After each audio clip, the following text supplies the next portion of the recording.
We are live. Good morning, everyone. Thanks for joining us again for Slovenia Bites, Tapas for your travel bug. Today, we are joined by a special guest, Karen Baker, a fellow U.S. travel agent who she's in New Jersey. Karen Baker, a fellow U.S. travel agent. Now I can't even figure out where it's coming from. She's in New Jersey. Karen Baker, a fellow U.S. travel agent. Yeah, I think it's the recording, isn't it? Are we all on mute? It drives me nuts every time that happens. I try to stop it, it doesn't. Okay, I'm back. Sorry, guys. The joys of technology. So, as you're saying, Karen Baker is joining us. She's a fellow U.S. travel agent. She lives in New Jersey. And in 2018, in the fall, we went on a trip to Slovenia, the three of us and other people. That's how, at least, our friendship with Tine was formed. Karen and I knew each other before that, but we had a blast.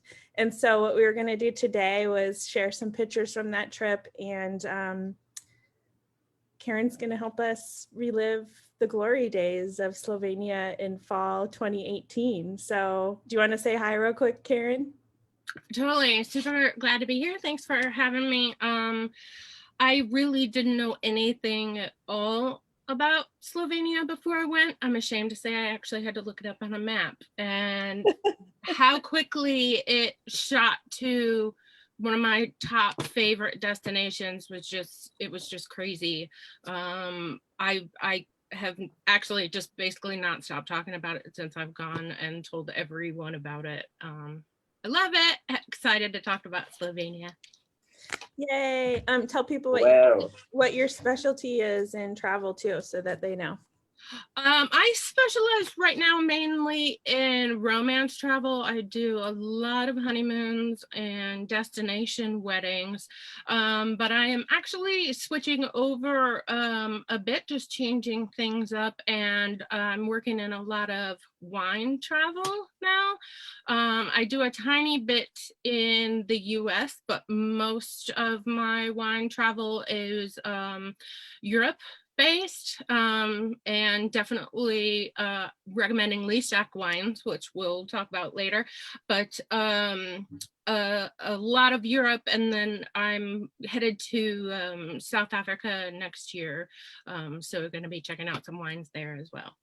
Wow, excellent. Yeah, I didn't know that you are doing all this wine stuff, and obviously, as you said before, Slovenia is on the map for the wine travel, and I think South Africa is a great one, as you mentioned. I've been there in January 2020, and it's nice. You guys covered all these areas. The US is obviously a good one, but here in the area where Slovenia is, you have so many good destinations for the wine travel. So very good choice.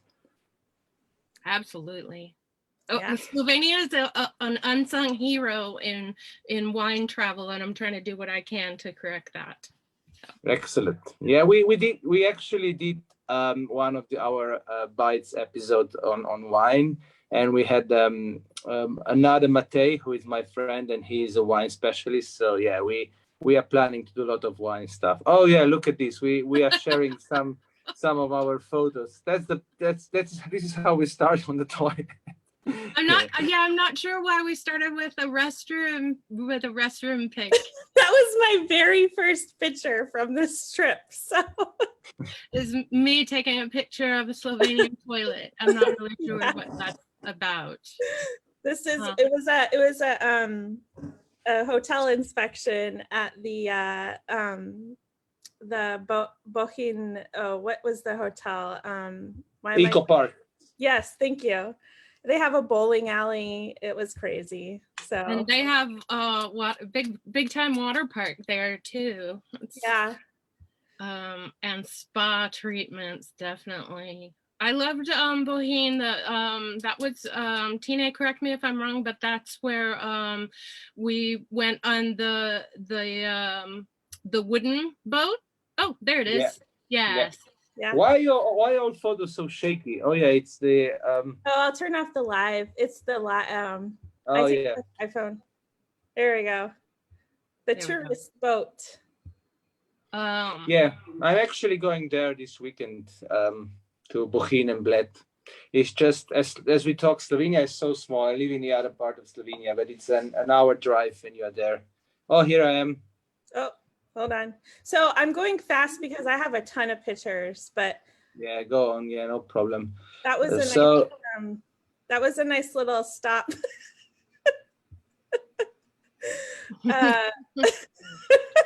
I just have to be honest, it doesn't matter where in the world I am, there's always going to be some silliness. And when I've got Ashley with me, it's times the power of 10.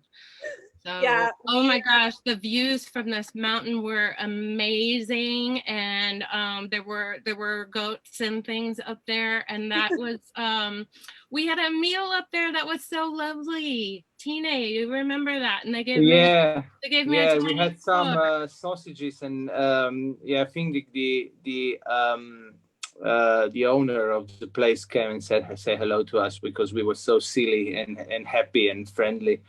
Oh, here's the Kranjska klobasa. Klobasa, that's the signature sausage, the Kranjska sausage from Slovenia. I still remember how you guys were surprised when we said like, oh, we might go now on the longer trip. Oh, that's the sausage, yeah.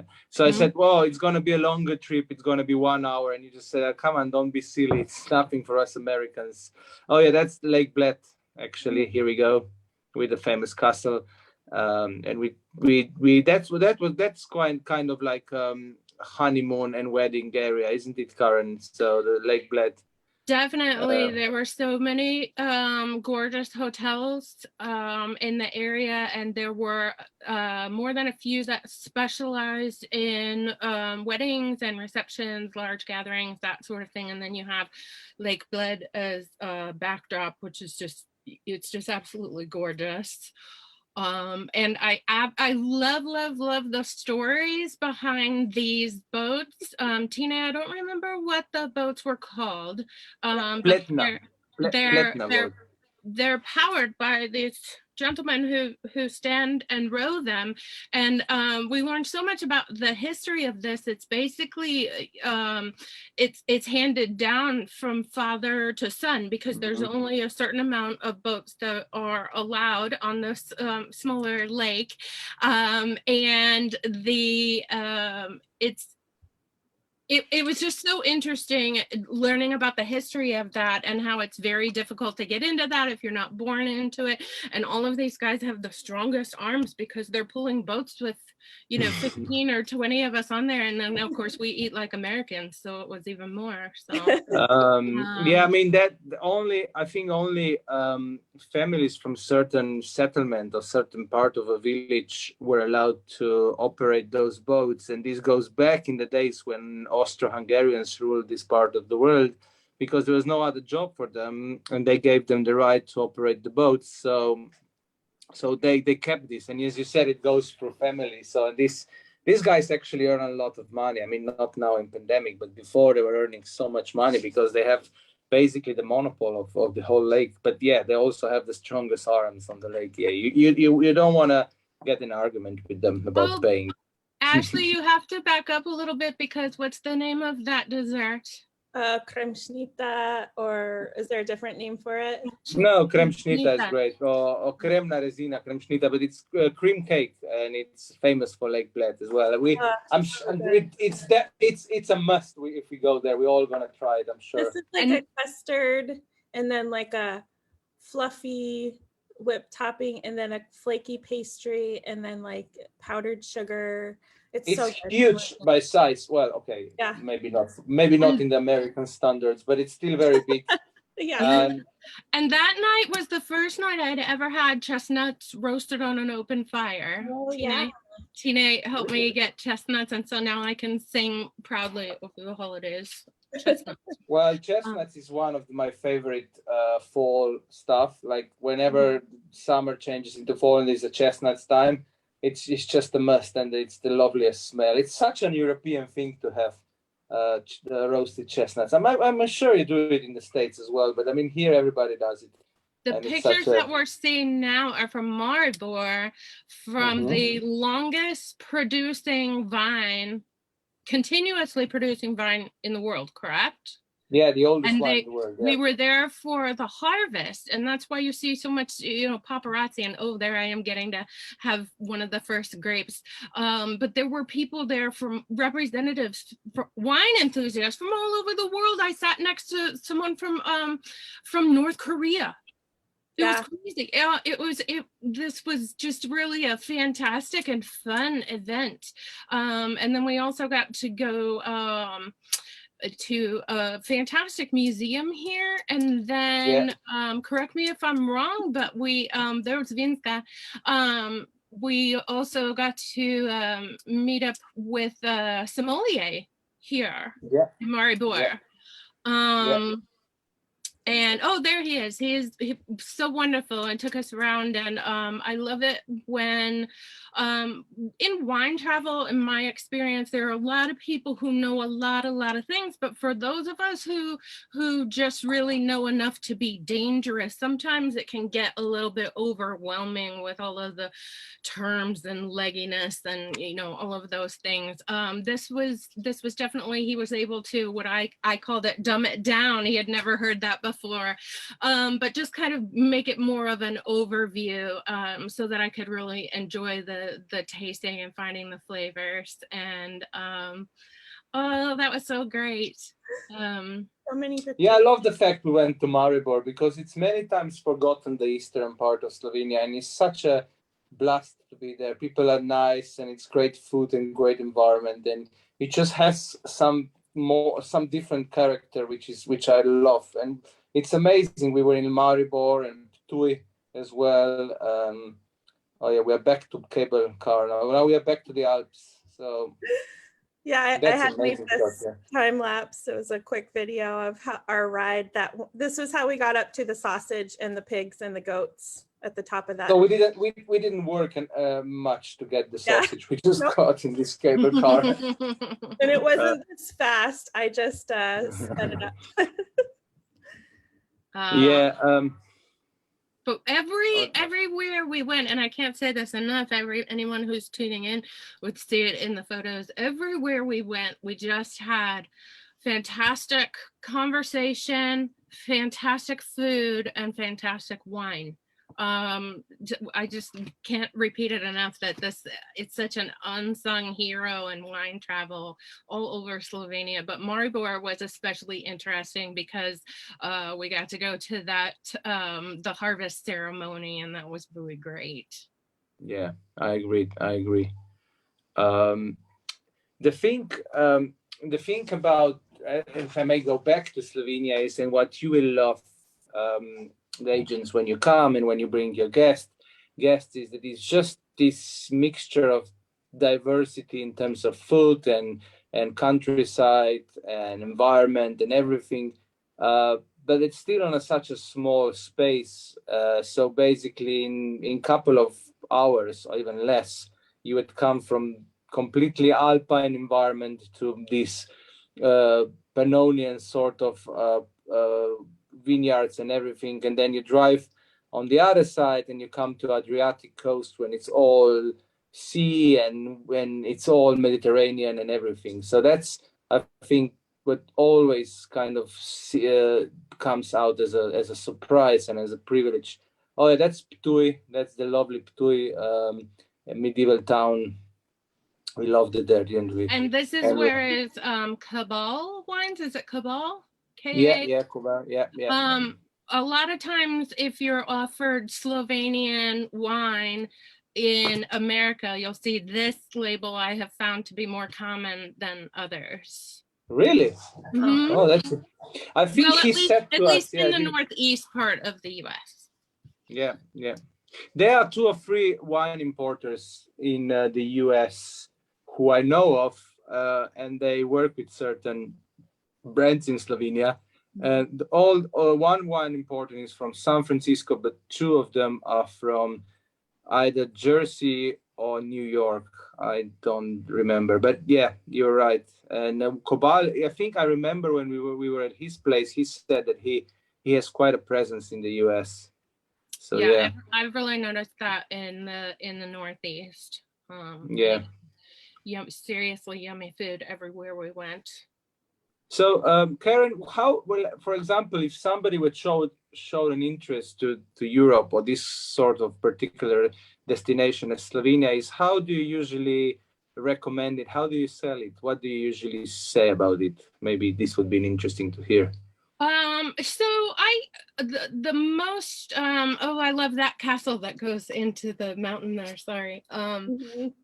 A lot of Americans want to go to Italy, Greece, and France because that's what they've heard of, that's what they've seen pictures of, and don't get me wrong, I don't blame you. I've been to all of these places more than once and absolutely love it. But oh my gosh, and here we are at Tina's cousin's house. I have to keep interrupting myself because this is one of my favorite parts of the whole trip.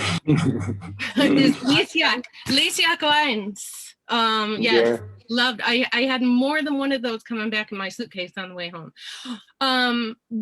The thing about Slovenia is so many people in America haven't heard of it. And again, I can't blame them because, as I said in the very beginning of this, I had to look up where it was on the map because I wasn't even sure.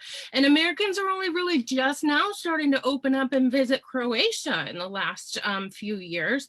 And so I'm hoping that Slovenia will become a natural progression of that because, you know, we're right around the corner. But the things that I think really would appeal to a lot of Americans is, one, so many of the people who live all over this country, because we really went everywhere.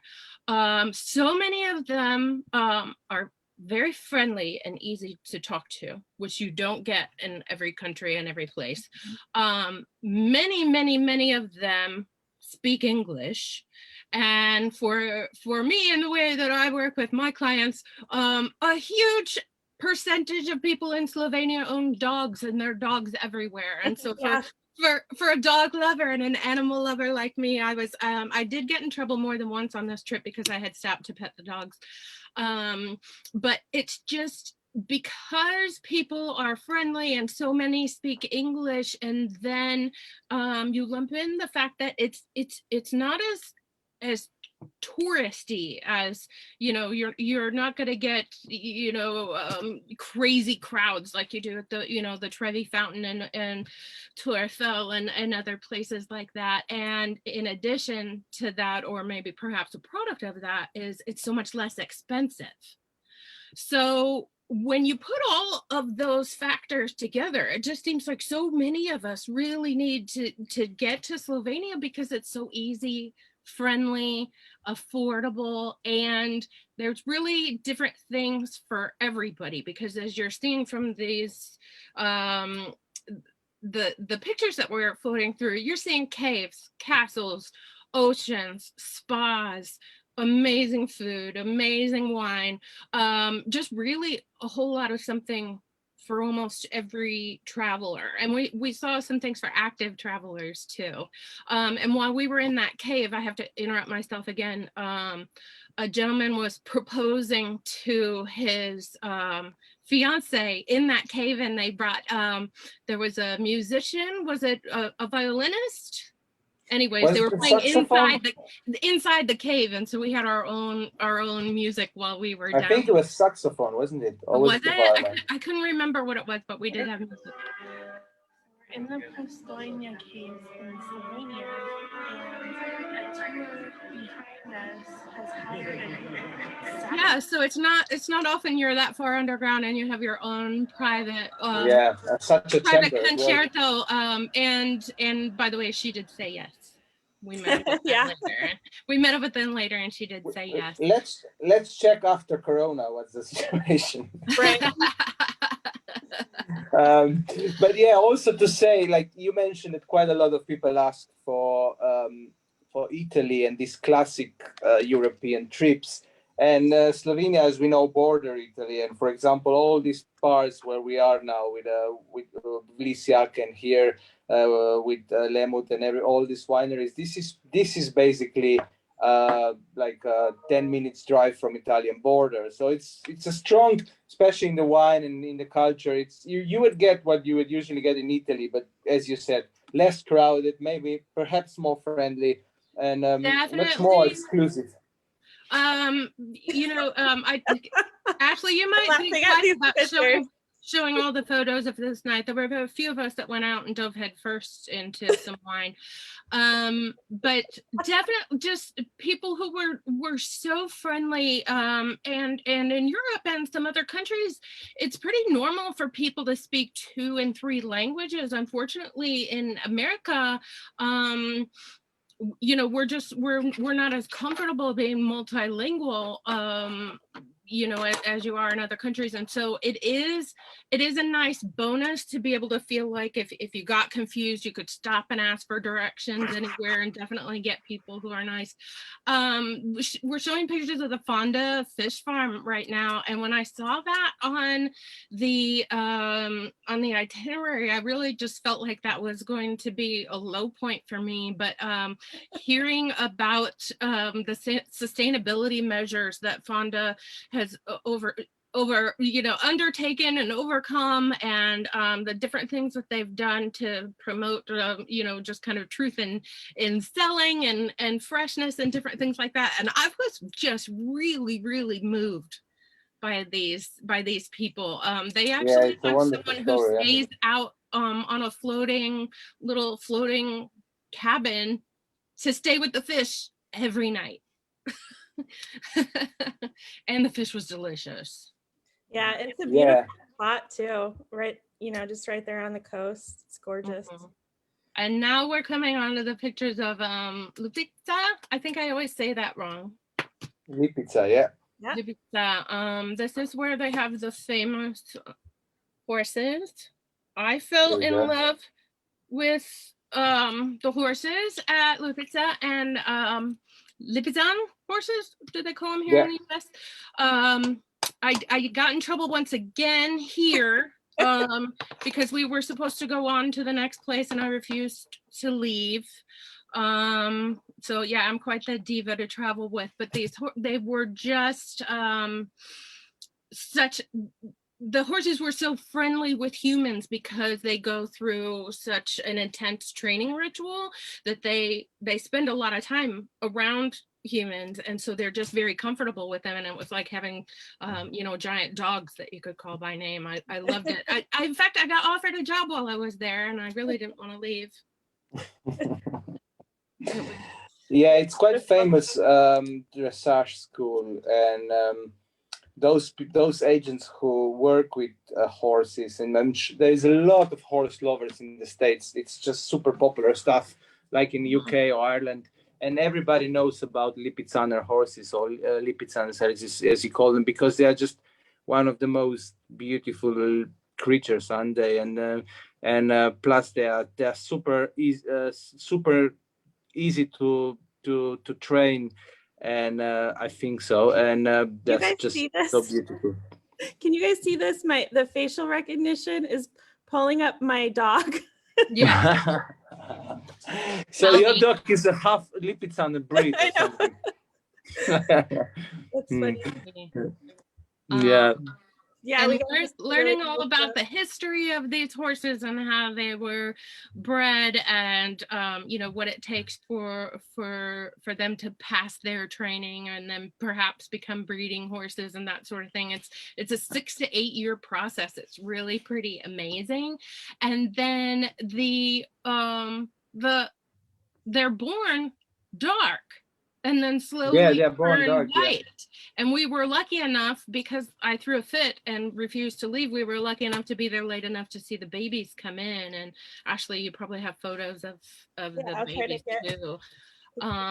But this is really just kind of touching on that there's something for everyone. Oh my goodness, they're just so beautiful. I think now, yeah, here come the babies, and you can see that this is the mothers, the famous there's a little baby and that white, but the babies are dark or black, as you see some of them. These are all the mothers, but in the back you can see some of the babies. you can see how dark they are, and you can kind of tell a little bit about how old they are given the color that they have. And as we were lucky enough to stand and watch these babies come in, there was one that had a green harness on, and he was very special and was wanting to talk to all of us and refusing to go in and go to bed at night. And it turned out that his mother had died. And so he had even more human contact, and so this guy, he had become a little bit of a diva and was just okay. So you can see there he is on the left hand side. Everyone else is going into bed, but he's stopping to talk to all the people, and he was just absolutely adorable. But this was an amazing place, and it was definitely hard to leave. But then next we went to the coast, where and just that you know. Guys, just that you know, just this week it was in news that the hotel here in the Stadtfahren, you remember there was a hotel who was about to be open, but then they didn't open it because of Corona, and they thought they're going to close everything. But just this week that they actually opened the new renewed hotel. So actually now we have the very good hotel there as well, which is good stuff. You could stay with the horses, so you wouldn't have to throw a fit like I did. And here we have the Piran, we're right by the sea and super close to Croatia at this point. You can see Croatia from across the sea at this point. Yeah, and on the other side you can see Italy actually, because Slovenian coastline is tiny. It's just like 25 miles, and if you're on the top of Piran hill by the church, you can see on the left side Croatia, on the right side Italy. So you're basically just in between those two countries. But then you have this beautiful Venetian town where, yeah, it was great there as well.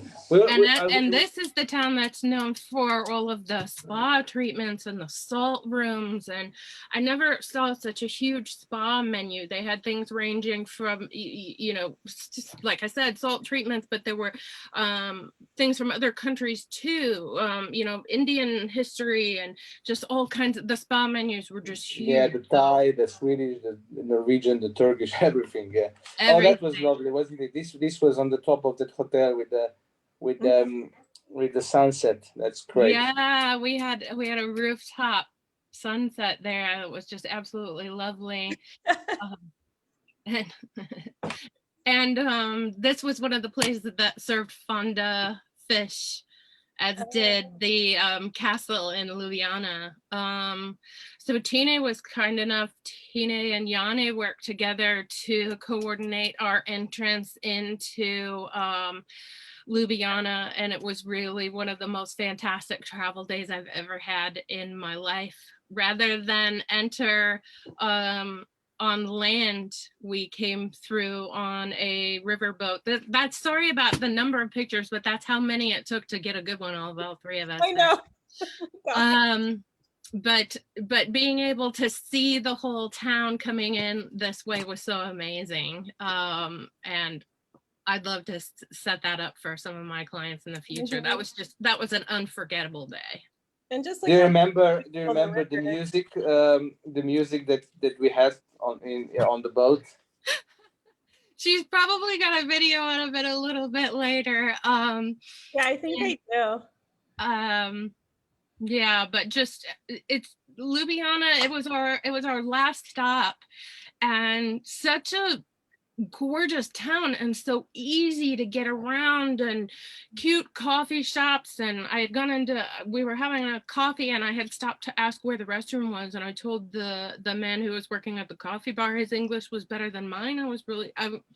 Everyone was just so incredibly friendly, and a beautiful town, and the history and the colors, and you know, I'm always going to say the food and the wine. So yeah. Me too. It's also very easy to go around, because although it's a capital, it's still a very small place, isn't it? It's still the size of just a mid-size American city, and it's just everything is so together. Oh, this is the alley where a lot of coffee places are, and it's just the quality of every coffee. Every place is great here. So. There's a small area of Ljubljana that's pedestrian. By the way, this restaurant where we were at, this is one of our tour operators here, DMC's Mitya, our good friend. You will meet him as well. But I mean, just to say, this restaurant where we had this meal has been since awarded with a Michelin star. Oh, nice. This is one of the 6 or 7 that got Michelin star in 2020. I didn't have a single bad meal. Like everything was delicious in Slovenia. Oh, and the Lock Bridge. Yeah, just I was really struck by, like Tina said, for a capital city, how easy it was to get around. And the other thing that I love about it, and I tipped on a little bit before, was just the festive colors. It's just such a cheerful city. This gentleman was playing, and the little kid came up, and it was so cute. Karen, would you say you felt generally safe in Slovenia? Or did you get this feeling that it's a safe country? Yes, the number of times that I stopped to make sure that I was headed in the right direction. I don't know why I got separated from everybody so much, probably because I was petting dogs. But the number of times I stopped to ask for directions or for restroom, or ask someone would you take this photo? Everybody was just so friendly and easy to speak to. Absolutely. And I definitely think it would be hard to get lost, but I do stop a lot and talk to people. So and then we went up on the hill for the castle for our final dinner. And that was pretty amazing too. Ashley, you and I explored the steps of the castle. Yeah. Together. Do I have pictures? I guess I don't have any pictures of that. Oh, and this was our crazy night. Do I show these pictures or no? I think you should skip those pictures, but if you have any Burek pictures, you should definitely share those. This is another night where just a few of us went out and caused trouble and had lots and lots of fun late into the evening. But yeah, then we stopped for burek. Oh my goodness. So Tina had said, we must get you some burek. And I said, I don't understand what word you're saying. He's like, burek. And I said, like, Barack Obama. I wasn't even sure what was happening. But honestly, especially if you've had a lot of wine at night, this was one of the best late night snacks I've ever had. And there's our guys, Tina and Yanni. Yanni has a family now. Yeah, late night snacks. And I've actually found a vendor that will make traditional burek and ship it. And so that might be coming your way, Ashley. Oh, you need to share this with me, geez. If you mind your P's and Q's. Okay. And it looks like Tina dropped off. I think he left when we started showing the crazy night in Ljubljana pictures. Oh yeah, he probably didn't want to be. But really, anybody who has not heard of Slovenia before, I would super urge you to go, because I was one of the people who was completely ignorant before my trip. I ended up going because somebody else backed out at the last minute, had a family issue. And the number of different types of places that we saw, how easy it was to get around, how easy it was to talk to people, low cost European travel, which is, it's important to all of us. Many of us were affected, financially by the craziness that was last year. So it doesn't mean you can't get out and travel, but maybe you need to go to places that are a little bit more financially friendly. And I can't recommend it enough for that. Bang for your buck. Yeah, and also just not as crowded. So the opportunity for sort of social distancing is greater than if you were to like go to Italy or something like that. So sorry guys, my battery went off on the phone, so that's okay. I thought maybe you bumped out when we started showing pictures of our crazy last night in Ljubljana. We didn't show maybe my phone recognized this moment and just died of all the venues. Okay, so I'm just going to say this. If you go to Slovenia with me and Tina, and especially Karen, you're going to have fun. So, and the last... We can't promise you add other stuff, but we can promise you fun. Yeah. but I won't show all those pictures because they're ridiculous. But I want to thank you again for joining us, Karen.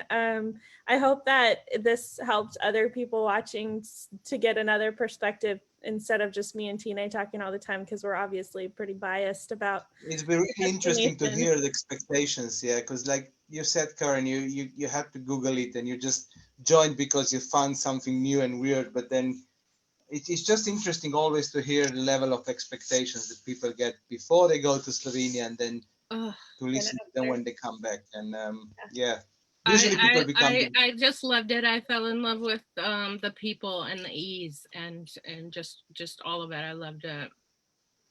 Well, thanks Fantastic. again, Karen. And next week we will be back, and I believe we'll be joined by a representative from the Slovenian Tourism Board, and we'll be able to talk a little bit more about our FAM that's coming up. So I hope you guys can join us for that. And until then, have a great week. Thanks, everyone. What about Slovenian word? Oh, we didn't do one. We should have Karen. Karen, do you remember any Slovenian word? Okay, now you know that I butchered all of the words while I was there, so I'm not the best person to ask about that. Ashley, you have a whole library of them. Well, I've been teaching a word every week, and I think we'll teach an unofficial Slovenian word. We've already taught this word, but we came up with an alternative, which we don't recommend you using, but it was our theme word for the trip. When you're drinking and enjoying your time and you want to say cheers, you would say na zdravje. But instead, Karen came up with an alternative. Nostradamus. It was close. It was close. Oh yes, I'm that annoying American. Oh, but thank goodness, then I start drinking the wines and it just gets worse. But the irony is, Karen, that more wine we had, more your Nostradamus start to sound like Nazdravje, because it's like So, we were all Nostradamusing on the end, yeah. So the moral of the story is just keep drinking the Slovenian wine, and by the end of that, you'll be speaking Slovenian with no problem. Yeah. Yay, Or thanks so much for having me, guys. Thank you. Thank you for coming to our